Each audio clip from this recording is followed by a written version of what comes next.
Welcome. Welcome back to Stemming the Gap, where we attempt to bridge the gap between the majority and minority through productive conversation. I am your host, Winston. And I'm Gavin.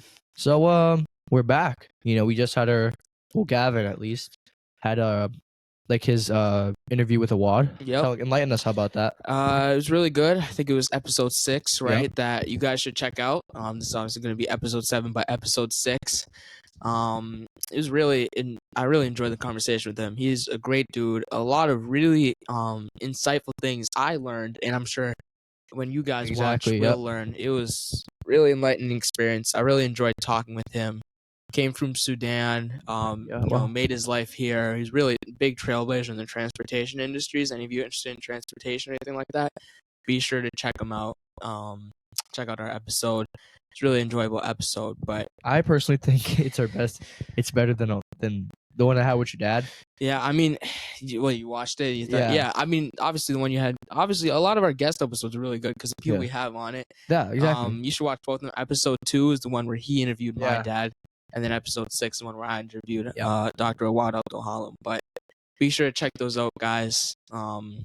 Make sure you enjoy those. But today we have something kind of honestly off center of what our main goal is, but it kind of hits our direct target, which is youth, right? Minorities in STEM. And the big picture that I want you guys to put in your minds today is STEM is everywhere. So STEM definitely. I think a lot of people think that it's just kind of some far off, idea. And what we kind of want to do is we want to get the youth to realize that it is not some impossible. Just like every single time I say I want to be a biochemist, people are like, "Well, it's so fancy, bro. It's so fancy." It's like, I mean, and it sounds great, and it's like this whole the STEM fields and whatever. It's like held in this higher echelon of society, which I mean, it is advanced, but it's not like it's this exclusive society. Exactly. Where it has it's so out of touch with today, and I think that's something that sometimes people miss in publishing research that nobody can decipher, nobody can understand. Yeah. And that's kind of something a message we want to spread today is youth, that it's accessible, it's everywhere. You can see it in your everyday life. You can see it in your kitchen, in the clothes you wear. You don't need to be in a lab to be a scientist, to be involved with STEM in sports and I feel like if you hear these like definitely like these mass jobs such as architects, engineers, you know what I'm saying, like stuff like that. Mm-hmm. It's very higher up. I think generally speaking, like that's what it comes to mind. Mm-hmm. You know what I'm saying, like, and people tend to forget like how applicable it is to your own interests and your own hobbies and what you really want to do, because engineering and architecture and things like that can go a long way. Exactly. It's very broad. Everybody can do it. Right. So definitely. And I want you guys to think of STEM as something like I said before, everywhere in a sense where it's in your kitchen, it's in it's in your room, it's in school, obviously in school. Even if I don't know you guys lift or anything like that, but like it's in the gym, it's everywhere. Definitely. Cars, all that stuff. Even when you walk outside, the bridges, all the dams and stuff, that is all STEM and all. You may not realize it, but it's all around that idea, showcasing how accessible it is to the public.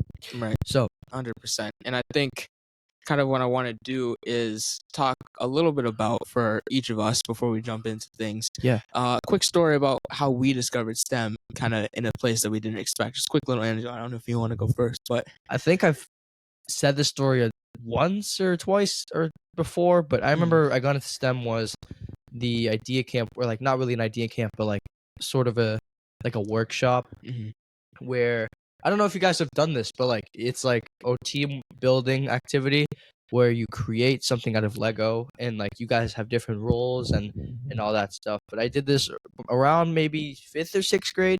I remember the guy, I forgot his name, but he was a big African American dude, and he came with some big Legos, and the start of his presentation, it came with him dumping a big Legos, and he put 5. The 5 of those expensive batteries, those $200 ones.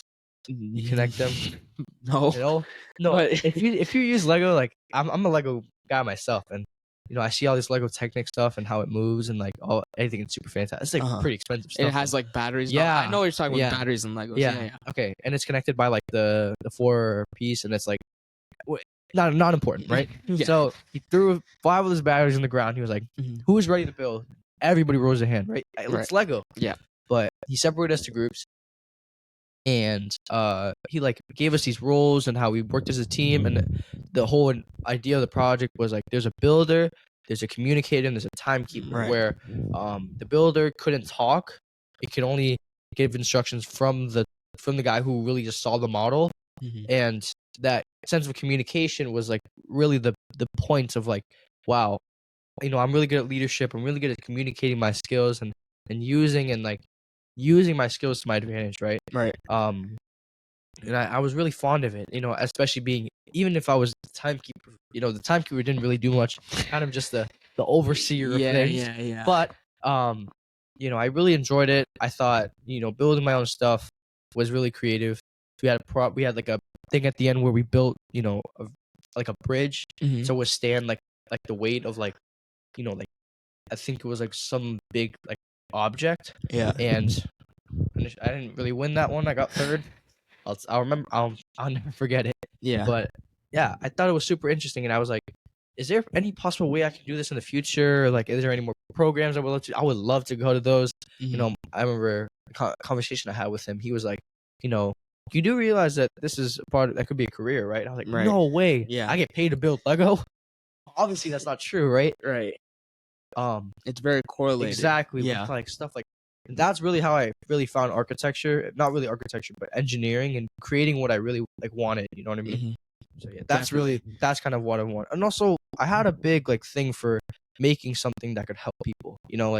Like inventing a new product or something like that. Right. But I've always thought of that, which could be cool. But I've always wanted to help people. But I think that was like the main antidote that I really had. Yeah, and Legos isn't something you Exactly, expected you to know what I'm find. Props to the guy, the camp director for showing it to you that way. That's what I'm saying, That's bro. something that I can definitely, I think is really good. Introduce them with something that's familiar and Yeah. show them that this isn't something far, that Exactly. this is something really accessible. I mean, What about you, Gavin? I know like you have for kind me, of a complex life, so yeah, I remember. I enlighten think us. in DC there's a new American History Museum. It's really amazing. You guys, if you got a chance, you should go check it out. Yep.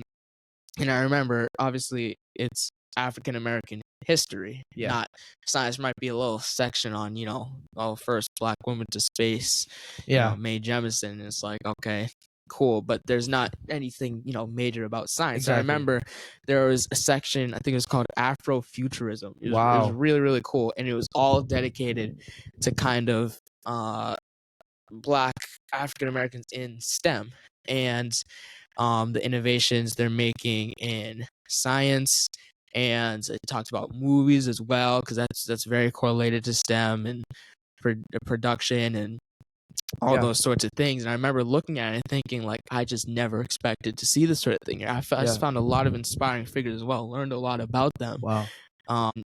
Such a place where I just never expected to find it. Like, you always expect to see STEM in a science museum. Yeah. You never expect to see it in your daily life anywhere else. But you have to come to the realization that it is, and it's not something far off. It's something right there. And I think that's definitely something really important to see. So yeah, I think from a point of view that like you guys could like show, or is like, I know a lot of people nowadays are into music and stuff, right? Like, think about just how everything is produced. Like, think about perhaps like maybe different like sound engineers and how that works. Like, that is so like crazy. Without STEM, and that wouldn't, music wouldn't be to your ears. The stuff that you're listening to wouldn't be possible. Like, if you just gotta think about like the broader picture of like, really, how did this become to be, and you really think, if you really think about it, how everything connects back to these STEM and just all these discoveries that you made in the future, like we made in the past, all the production stuff that you guys hear, all the beats and all that auto tune, that's all made by sound engineers. Like, people had to, electrical engineers. Is Dr. James West, I think his name was. He created the electric microphone. It's used 90% of microphones. All the singers that you hear with all the great quality, it comes from scientific innovations like this. Obviously, music, major part of culture. Exactly. A lot of what you hear, where you hear all these sounds and instruments that don't require an actual drum. You can just play an online drum sound. That came from a sound engineer being able to create that. And I think that's something that, needs to be brought to realization. Yeah, and I feel like you can even like bring it, like dial it down to like even like someone like that is a notable lyricist, Kendrick Lamar, Drake. Yep. Those stuff like double entendres with the use of linguistics. To speak on a like hidden and meaning in music. You know what I mean? Exactly. I think that's so fascinating, and just really, just think about it. You know what I'm saying? How it all connects back to STEM. It's extraordinary. Like even every little thing, you don't even think, you might think is unimportant. Right. No, not unimportant. Unimportant. Unimportant. Correct. It's fascinating to think about. Right. Definitely. Like how when you bop your head to a beat, that's no math. way. Is that hip-hop, real? yeah, No like way. you'll have people, I don't know. I read somewhere it was like they usually follow like Fibonacci sequence or something. Like it'll have like the rhythm. That's all math. Being able to figure out the beats per minute and feel what works crazy. best. Obviously we enjoy it in the moment, but it's all no way. That's grounded. actually so cool to think about. I know. I was. It's crazy too. You just never see it. It's hidden in the background. Do you think that's connected to like do you think that's like a actual correlation, or is that like, or like just like what's the word? You know what I'm like? Coincidence. Coincidence? No, like it's actually like it's just certain patterns that occur and attract more. And attract, there's certain rhythms, certain melodies that you find catchy. The reason we find something catchy is because it has, if your favorite melody was really slow and it didn't have a certain pace that is calculated, right, then you might not enjoy it as much. I know like most popular songs are like recorded at 120 BPM. Yeah, exactly. So like it follows a certain pace, certain mathematical pace. That's insane to think about because it's what works best. If you had something at 200 BPM, it's just it's not enjoyable. That's crazy to think about. So it's definitely something that's really interesting. So and I think also too, like all the stuff they're doing with like the AI stuff now, like with especially with Beyonce's concert. I don't know if you saw recently. Yeah, like the different light shows and the immersive experiences that these concerts try to do. Like I don't know if you know Playboi Carti. Yeah, like the whole smoke thing. Yeah, like, all the especially lights, pyrotechnics and all that creates a pyrotechnician is someone who's involved in STEM. They have to know how to manipulate the flame so that it's not harmful, but it also looks really nice for the show. Did you see Drake? It was like he had a button in his, or it was like I forgot what it was, but I saw a show. He had a button in his. Well, he was trying to be nonchalant about it, and there was like a flame right below his head. He like pressed it. He was like, yeah. See, like you know what I mean? Sort of thing where, he turns his head. And, it all connects back. To exactly. Emphasize Drake. You think some guy just took a flamethrower? We're like, no, he's gonna be dead. Exactly. It has to be calculated mathematically by some guy and scientifically for it to be safe. For it to be safe for him, for it to all work, for it to all be coordinated, all the things in the concerts that you see. Exactly. It's all calculated and it's all done, through science and math and pyrotechnicians. And I think that's really people like that. So it's definitely something interesting. But like honestly, even as far as makeup wise, cosmetics. Exactly. I know that's a far jump from music and cosmetics, but I think that's really cool because I feel like every day I feel like I see, typically women wear makeup. I don't. My mom personally uses it. Like, I haven't. Well, I've definitely seen barefaced people, but like, I'm not gonna see everybody's makeup. But I think it's a very popular product out there. It definitely is popular, and I think people don't realize that it takes chemical. You have to figure out what chemicals will look good on certain skins. Obviously, you'll see makeup, and it's like figure out what colors maybe blend in a little bit better with certain shades. And I know there are certain makeup artists who, because I know before a lot of makeup was tailored mainly to white women, right? And what some makeup artists started to do was do different shades of black women, integrate them, and make sure their face is included. I'm fairly sure, like, someone said this. Someone did similar, like Dr. Lisa Price, I believe.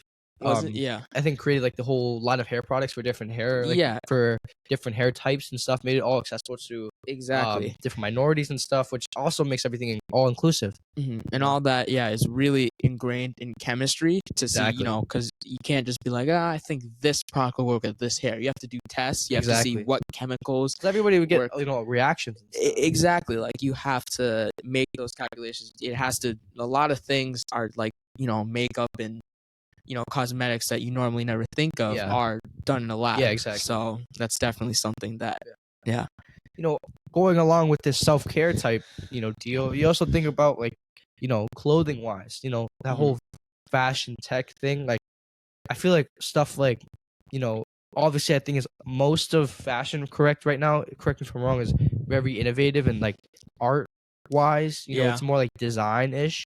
But I think, Definitely, yeah. all that, like, even like, but we're talking more, I feel like if you can take it more to athletics, in a sense where, Exactly. like with Nike and what all they're doing, especially with I don't know if you guys know, but I run track and stuff, and we wear spikes and all that stuff. But there's these new spikes called super spikes, which, are curated more towards runners with great speed. I know one of them, like, I don't know if I personally have a pair, but the Nike Max Fly, it has like a carbon fiber plate on the bottom, but it has like a bubble with air. So right. inherently, if you're putting force down, you're springing yourself forward with the carbon fiber plate because it's like bounces back. It inherently making you run faster. And if you really think about it, that comes from STEM, which is right. Definitely. And without these spikes and stuff like that, without these higher technology, nobody would be running like world class times. And I think that's really another reason why for track inflation. I don't know if you know what that is, but but like that's why people are running. I've heard that before. High schoolers run 992. Like, are you serious? Certain shoes have become illegal because they're so good, right? It takes engineers and sports scientists who know what specific type of gases, like the Air Max shoes and all that, which ones are going to best support. Might be too light. It's not, it doesn't have, it's too dense or something like that, right? Bless you. Bless you. Thank you.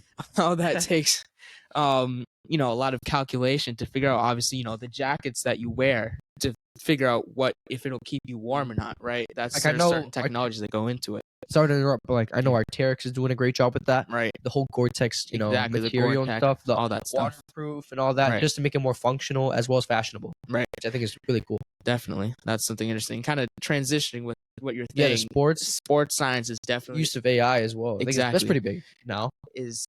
Sports science is definitely a major thing where they use AI. You have all sorts of scientists, engineers figuring things out that go behind, like the NBA finals are on right now, right? All that, there's so much science going into that. People, obviously enjoy the game, but being able to see all the different shot metrics in track, like you have the kind of the box plus minus stuff, all that is just a lot of math involved in calculating stats. And then obviously, kind of swinging off what Gavin was gonna say, but like, I don't know if I don't condone it personally, but sports betting, the whole plus and minus thing, like you said before, that takes mathematical equations. The probability rate and stuff like that for the chances for people to win, for people to make money, that's all based on, it's a mathematical scheme. You know what I mean? Right. So definitely. And then in that thing, there's a lot of math. And then also in terms of player performance, like you see that with all these contraptions on, right? You have the muscle things and the whoops and the Fitbits that track their sleep and whatever to optimize performance. All that was made by a scientist somewhere in a lab, making sure it works, made by some sort of engineer or some sort of physical therapist person. All of these people are involved in STEM, making sure these players can perform to the best. Like, you know how LeBron is playing crazy at 40 years old. I mean, a big part of it, I look at his routines, is definitely he has technology, all this technology stuff. Like, what is it? He red light. I don't even know what it is. I know, like, Cristiano Ronaldo, he's also like 41 or something, playing at a high level. He's like sponsored by Whoop or something. Whoa.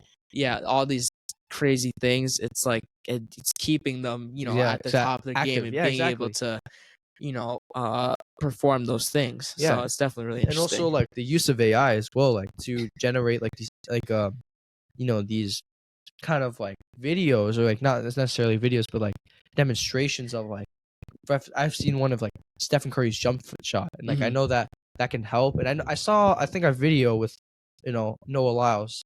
Right. I don't want to pull up the track too much because I'm low-key nerd, but kind of that sense where he was with Ralph Mann, who was a sports scientist, who was also I've heard of Ralph Mann, really famous sports scientist, helped revolutionize the field. Exactly. Died recently, but RIP, man. but he created like a system where you put like these things on your body and it can track your exact movement just to see like, and based on a system, based on AI, it can see. Ralph doesn't even have to use his own mind. He can say what's wrong with the start, what's wrong with his top speed, like what is wrong with why he's not becoming slower and becoming faster each rep. You know, dialing down and mastering, which is something in a sport like track where mistakes are very crucial. Like one mistake can ruin your entire race. Exactly. You know, you need that practice. You need that training to be elite. You know what I'm saying? Yeah, the precision is definitely something that's come up a lot. And you look at the difference, just, like you look at the 80s or whatever, and you see, people track the stats, nothing else. Like, the most you'll get is maybe, I don't even say under like massage guns or something. You might get a little massage from your physical therapist. It's just such a crazy how, obviously science has advanced at time. And you see it in these other areas. People think that science is just, advanced in this faraway thing. It's advanced in these areas that you don't really see. And I think part of it needs to be brought up to the youth as well, definitely, so that they can see that they can be part of that advancement in ways that they don't see. Like maybe you become a sports scientist. Like I know I have a friend who is at UML right now, majoring in sports science. Vol, you know him, right? He's majoring in sports science. So, and it's really great ways to get involved in STEM in that sense. And I feel like not even with sports, right? It's also can come to like virtual reality as well. You know, video games, designing video games, which is also in STEM. I know I have actually one of my godfather, I think I've talked about this before, but he designed like video games and graphics cards for I believe was it AMD? I think AMD. I've never heard of that before. It's like ADM. It's like AMD or something like that. It rivals Nvidia. Yeah. And he made all this stuff. He designed all these games, and I thought it was so really cool. And all the early code and getting into it to build something that people are able to play for generations. Right. And also the whole sense of virtual reality, right, where you're in an augmented state, right, where you can play different games and such, where it can really just help anybody. It's not just for video games as well. Definitely.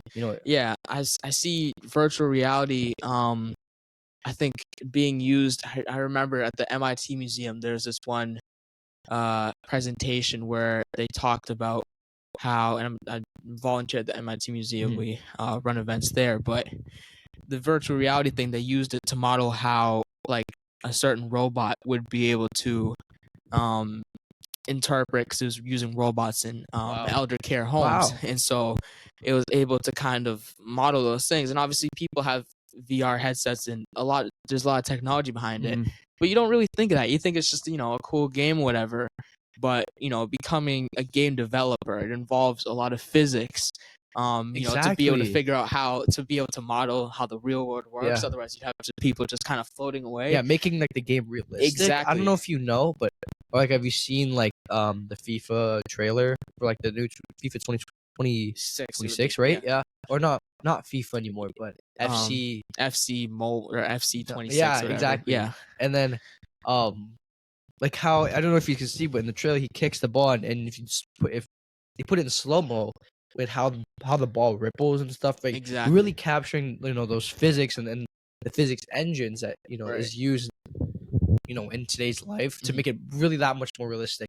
And that's just another way that STEM is really involved with our lives. Right. And video games is something that the youth enjoy a lot. Exactly. Teens especially, we have plenty of friends that enjoy video games. I don't know a single person who doesn't play video games. Exactly. And they enjoy it, but they don't think about how integrated STEM is, and how again, like I've been saying this whole time, it's not some faraway thing. It is right in front of your eyes. Exactly. It's something you don't think about, but it's something that's integrated in your life everywhere you look.